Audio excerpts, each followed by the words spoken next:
E aí, pessoal? Tudo bem com vocês? Como é que passaram essa última semana? Com certeza muito bem. Espero que aprendendo uma coisa nova de SQL Server, como eu sempre gosto de indicar para vocês. Aprenda uma coisa nova de SQL Server por dia, tá? Com certeza, no final de um ano, você vai aprender aí mais de 300 coisas interessantíssimas sobre essa ferramenta que é muito boa, excelente, que vem melhorando aí a cada nova versão. Bom, hoje eu quero postar aí mais um vídeo para vocês da nossa série de dicas para um DBA iniciante, tá?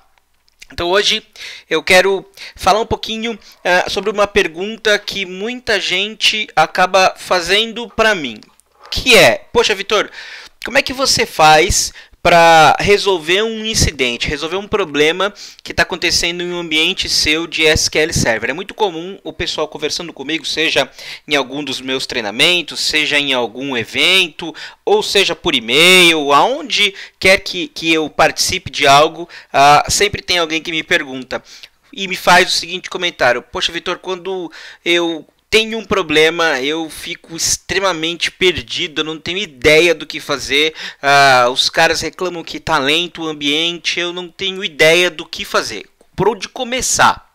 Bom, então hoje eu quero discutir um pouquinho com vocês e dar aí algumas dicas, dar alguns tópicos para que você consiga pensar um pouco e que você consiga organizar as suas ideias, tá?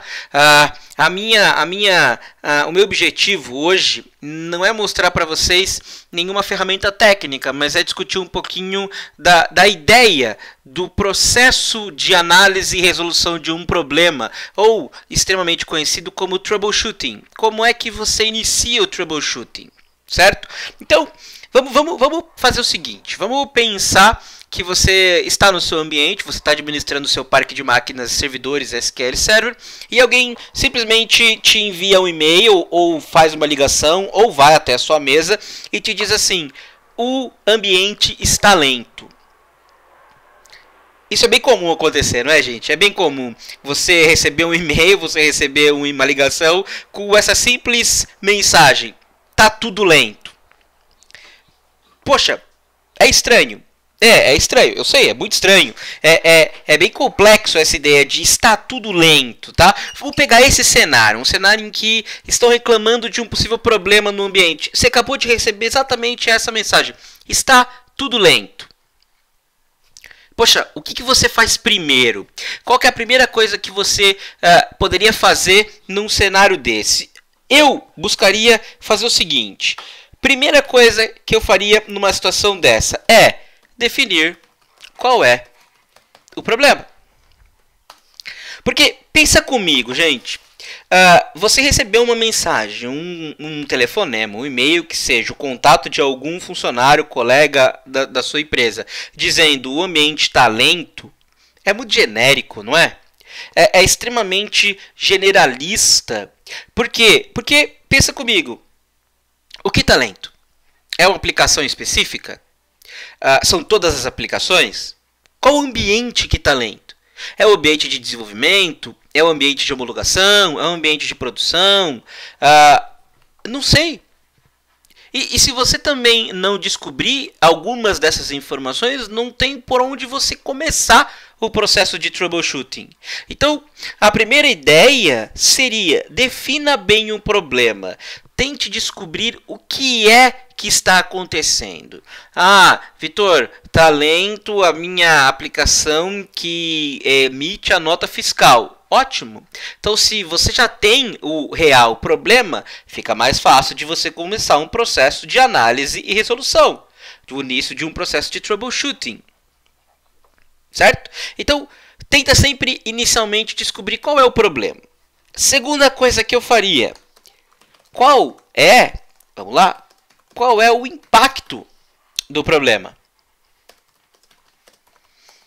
Porque, pensa comigo, imagina que o usuário E isso é completamente aceitável. Assim, você tem que às vezes se colocar no papel, e quando eu digo o usuário, não é de maneira nenhuma sendo pejorativo, é a pessoa que utiliza o sistema. Muitas vezes ela não é uma pessoa técnica e nem precisa. É por isso que nós estamos na empresa, certo? Por isso que você é um cara especialista para auxiliar as pessoas que utilizam o seu sistema. Então, muitas vezes a pessoa ela recebe alguma mensagem e fica com uma preocupação absurda, desesperada, e te joga, olha, tá tudo com problema. Aí você descobre, não é tão grave o problema. E aí você vai para a segunda etapa, que é, poxa, mas o impacto disso que você está me falando está acontecendo em menos de 1% do meu ambiente. Ou está acontecendo ali no ambiente de desenvolvimento, o impacto para o meu negócio não é tão grande, tá? Imaginando que eu não estou perdendo dinheiro pelo meu ambiente de desenvolvimento estar parado. Perderia dinheiro se o meu ambiente de desenvolvimento vendesse software, fosse uma fábrica de software. E aí eu estou atrasando prazos, certo? Então, depois de você definir o problema, seria bem interessante você descobrir qual é o impacto desse problema, aonde que ele está afetando mais. Porque sabendo o impacto desse problema, você consegue definir, por exemplo, a criticidade. Se você tem que parar tudo que você está fazendo e atender, se dá tempo de você iniciar um processo mais detalhado de coleta, uma análise um pouco mais aprofundada do seu ambiente, ou se você tem que tentar buscar uma solução de maneira mais rápida. Então, definir o problema é a primeira. Qual é o impacto do problema? A segunda opção. A terceira opção é bem interessante. Você já sabe qual é o problema, você já sabe qual é o impacto do problema. Seria extremamente interessante nesse momento, para resolvermos esse problema, né, você envolver todos os times necessários. E aí, quando eu digo envolver todos os times necessários, poxa, estamos com um problema numa aplicação X. Então tá envolvendo aí a equipe de banco, eu preciso da equipe responsável por esse software, pelo menos. Não adianta só o administrador de banco de dados tentar resolver o problema, porque pode ser que a causa esteja na aplicação. E aí o administrador de banco de dados, o DBA, ele não consegue atuar em cima disso, ele não consegue, vamos pensar assim, extrapolar a caixa que é o banco de dados. Ele não vai conseguir debugar o código, ele pode até encontrar um possível indicativo na camada de banco, mas se o problema realmente estiver na camada de aplicação, eu preciso envolver a equipe de aplicação. Como, por exemplo, se eu tiver suspeitando que o problema seja na camada de redes, na camada de storage, eu tenho que envolver as equipes de storage, as equipes de redes, tenho que envolver ali, se necessário, a equipe de Windows. E eu preciso, nesse momento de resolução de problema, envolver todo mundo que eu achar necessário.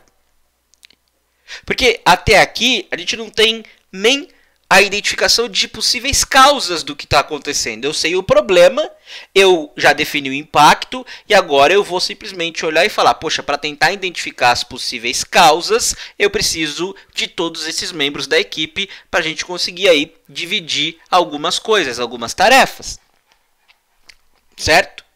Depois de selecionados ou escolhidos os componentes de cada equipe que a gente precisa, o que a gente tem que identificar? E aí é a famosa, né, War Room, a famosa sala de guerra. A gente vai fazer o quê?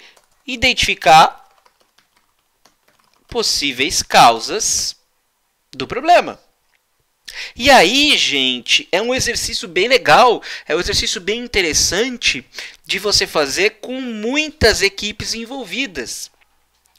Né? Por quê? Porque aí você vai começar a sugerir situações. Olha, eu acredito que o problema de lentidão possa ser na camada de storage. Ótimo, então já temos uma tarefa para a equipe de storage. Poxa, eu acredito que possa ser de rede, eu acredito que possa ser alguma configuração do SQL. E aí nesse momento a gente tem meio que, né, um brainstorming de possíveis causas para que a gente consiga identificar a tão famigerada e tão conhecida causa raiz. Então a ideia de você juntar todos os times e aí discutir possíveis causas do problema é para tentar chegar na causa raiz do problema. Tá? Beleza? Tranquilos? Definimos possíveis causas. A partir dessas possíveis causas, o que a gente tem? A gente tem uma lista de tarefas. Então eu tenho aqui, ó, uma lista de tarefas para cada time. Então você envolveu vários times, você envolveu várias equipes, e aí dessa reunião com várias equipes, a gente desenha uma lista de plano de ação. Então, a equipe de Windows, o que ela ficou responsável? Por exemplo, a equipe de Windows ficou responsável para verificar se não teve nenhuma aplicação de Service Pack indevidamente nessa semana. A equipe de aplicação, da aplicação de emissão de nota fiscal, por exemplo, ela ficou responsável por identificar se não foi alterada alguma regra, se teve alguma subida de produção que não foi avisado, por exemplo. A equipe de redes ficou responsável por fazer uma monitoração ali do início ao fim do tráfego da informação para tentar identificar se em algum momento está havendo ali perda de pacotes. A equipe de storage ficou responsável por monitorar os IOs por segundo, o throughput, a latência do ambiente de storage para tentar identificar se tem alguma mudança, se pode haver algum problema de hardware. Poxa, o DBA vai iniciar ali uma monitoração do ambiente para tentar levantar possíveis causas, consultas pesadas, tabelas com índices fragmentados que possam estar causando essa lentidão. Olha que coisa mais proveitosa, olha que cenário que você tem até aqui, de um momento de extremo estresse do seu ambiente, com todo mundo extremamente preocupado com a lentidão, até este momento em que temos possíveis causas. E das possíveis causas nós temos tarefas para cada time.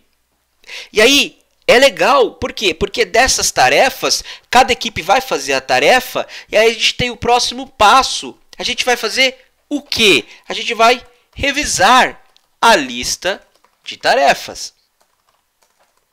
Por que eu vou revisar essa lista de tarefas? Eu vou agora sentar novamente com todas as equipes e vou tentar desenhar o que cada uma das equipes avaliou, o que cada uma das equipes encontrou de possível problema, para que a gente possa partir para aquele ponto crítico, para aquele ponto principal no processo de troubleshooting, que é a próxima etapa, identificar a causa raiz.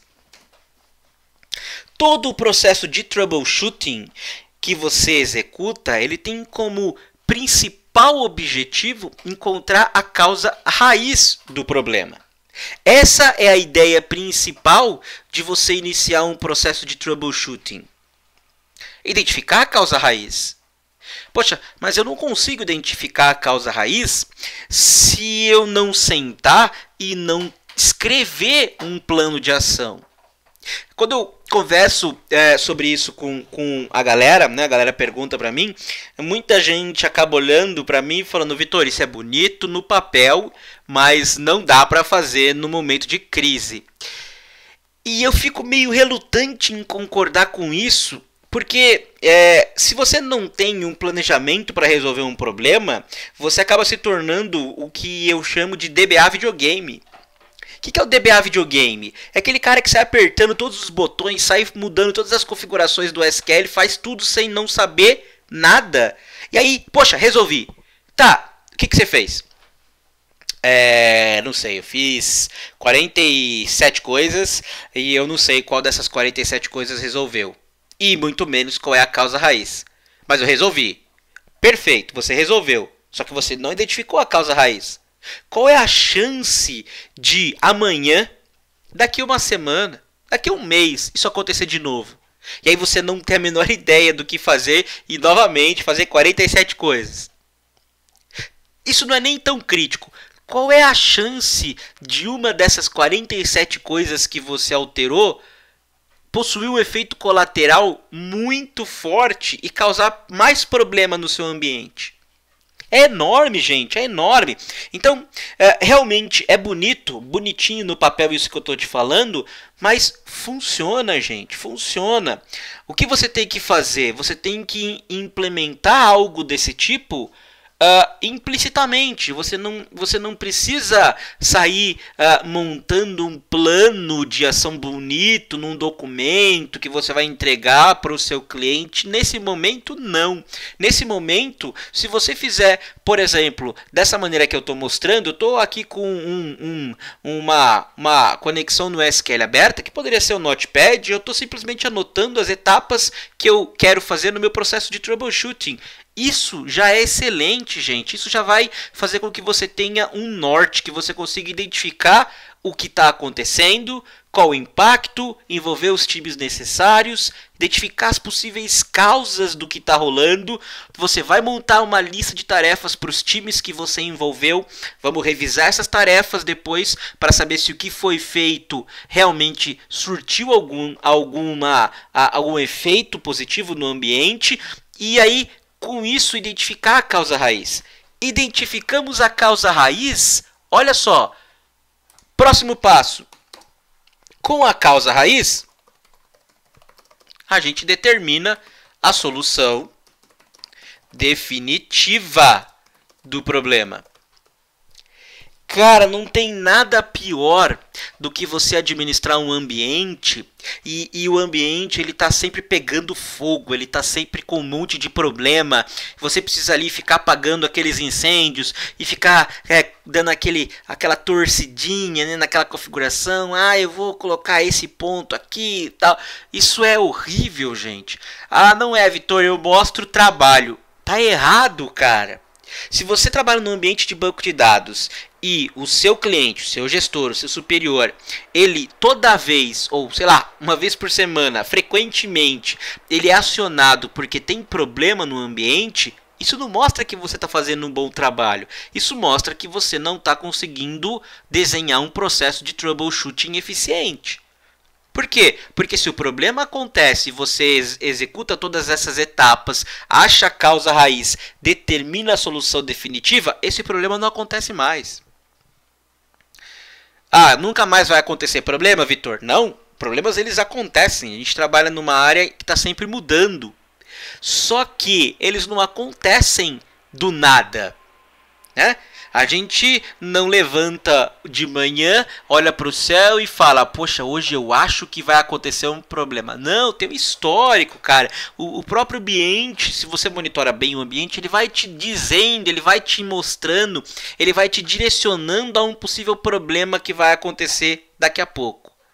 Mas se você acha a causa raiz, resolve esse problema, cara, você fica com um ambiente estável. O melhor cenário para qualquer administrador de banco de dados é começar num ambiente instável e estabilizar esse ambiente, porque você sabe tudo que você fez, você documentou, você planejou, você tem o histórico de todos os problemas que aconteceram. Se amanhã acontece de novo, você vai na sua documentação e fala, opa, isso aconteceu por causa daquela configuração X do SQL Server, vou lá e mudo, resolvido. O impacto para o seu ambiente, para o seu cliente, ele é mínimo. Dessa forma, você está fazendo um bom trabalho. Eu costumo falar para todo mundo que, na minha visão, o excelente DBA é aquele que entra na empresa, ninguém sabe que ele trabalha ali, ninguém sabe o nome do cara, só sabe que ele é o DBA. Cara, esse é o excelente DBA. Por quê? Porque ele está sempre antenado no ambiente, está sempre resolvendo as coisas antes que elas se tornem críticas, e ele documenta, ele sabe o que está acontecendo, ele resolve. Tá? Ele vai ser consultado, ele vai ter a resposta do que é necessário, e o ambiente está estável. Um ambiente instável sempre, ele acaba mostrando uma má administração, uma má gestão de recursos do ambiente. Tá? E aí, Vitor, beleza. Determinamos a solução definitiva do problema. O que a gente faz depois? A gente faz o seguinte: achou a causa raiz, determinou a solução, você vai testar e implantar. Opa. Implantar essa solução definitiva. Você testou, pôs o ambiente de desenvolvimento, pôs o ambiente de homologação. Se você tiver um ambiente de Quality Assurance, um QA, você coloca também. Testa, testa, testa e implementa. Implementou? Acabou? Não. Implementou? Você vai para a última etapa, que é o quê? Revisar. Revisa o que você implantou. Analisa se realmente resolveu o problema. Se a causa raiz ela realmente foi zerada. Olha só, olha que interessante, gente. Em 20 minutos de conversa, a gente desenhou um plano sensacional de troubleshooting. De novo, parece impossível você implantar isso, mas não é. Olha só, na tela que você está olhando agora aqui comigo, eu tenho 10 itens que você tem que responder. Se você colocar embaixo de cada um desses tópicos, definir qual é o problema, problema tal. Qual é o impacto? Impacto tal. Time necessário, Windows, Storage, redes. Possíveis causas. Aí depois de uma reunião você vai listar possíveis causas que foram levantadas. Lista de tarefas de cada equipe. Revisa. Aí você pode identificar a causa raiz. Fala pra mim, aonde isso é ruim? Vitor, mas poxa, é difícil. No meu ambiente, o meu gerente, ele fica no meu ouvido, ele fica ali, o meu diretor, cara, eles ficam ali em cima de mim, porque eles querem que eu resolva, que eu resolva, que eu resolva. Eu te entendo. E você está resolvendo. Você não concorda comigo que você está resolvendo o problema? Se você conseguir mostrar para o seu gestor, para o seu diretor, para o seu supervisor, o que você está fazendo, que você está tentando não ser um DBA videogame, né? Apertar todos os botões para resolver aquele problema e não saber o que aconteceu, com certeza o seu gestor vai ficar extremamente aliviado. Porque ele sabe que o problema, quando acontecer de novo, se acontecer, porque você achou a causa raiz, ele é resolvido rápido. E aí é lógico, é papel também do seu gestor ouvir o que você está falando e te ajudar a trabalhar dessa forma. Tá? Vitor, meu gestor não ajuda, ele gosta que eu resolva as coisas da hora. O meu também gosta. O de todo mundo gosta, não é só o seu gestor que quer que o problema seja resolvido de forma imediata. E eu entendo isso. Por quê? Porque ele é cobrado depois. Só que lembra muito bem do que eu sempre falo com vocês. Documentação é essencial. Você vai documentar isso, você vai entregar depois para o seu gerente, aí depois do problema resolvido, você entrega esse plano de ação bonitinho, bem formatado, com todas as informações do que aconteceu, causa raiz, solução. Ele leva isso para o cliente, ele leva isso para um diretor. Cara, tá aí o seu trabalho. Parece difícil, mas não é. A gente às vezes tem aquela mania de tentar resolver tudo muito rápido, né? Naquele jeitinho, e o jeitinho ajuda em alguns momentos, mas não te faz crescer em nada. Ele não te traz benefício algum a médio e longo prazo, tá? Então, é essencial que você tenha esse planejamento para resolver um problema. Para quem está começando agora, né, o DBA mais iniciante, essa é a ideia desse vídeo, fica calmo, tenta não entrar na pilha ou naquele nervosismo do seu usuário. O usuário, de novo, ele é um cara que não é técnico, então ele não tem a menor ideia do que está acontecendo. Ele simplesmente acha que nunca mais vai poder exercer a função dele enquanto você não resolver o problema. Então calma, tenta entender o problema, encontrar a causa raiz. Esses 10 passos que a gente conversou aqui são os 10 passos que eu uso para resolver qualquer problema, qualquer incidente nos ambientes que eu administro. Beleza, gente? Tranquilos? Eu espero de verdade que vocês tenham curtido. Eu quero agradecer novamente a todos vocês que continuam dando feedback sensacional para todos os vídeos que eu posto do YouTube, para nossa série Highway to Hell do Extended Events, para nossa série de dicas do DBA iniciante, para os vídeos que eu tenho feito de SQL Server 2016. Eu faço porque vocês demonstram, vocês retribuem para mim que os vídeos estão ajudando, que tá dando aquele help na sua carreira, e é isso que eu quero. Tá? Se você tiver qualquer dúvida, você entre em contato comigo. Você pode encontrar meus contatos no blog, você pode mandar e-mail pelo grupo, eu sempre vou te responder. Beleza, gente? Quero agradecer a todos novamente, quero desejar aí uma excelente semana para todo mundo, mas aquela semana cheia de problemas, aquela semana em que você vai ter que usar muito esses 10 passos que a gente discutiu, problemas cabeludos para você conseguir resolver, que é assim que a gente evolui, é assim que a gente aprende. Beleza, gente? Grande abraço para vocês, uma excelente semana e até a próxima. Até mais!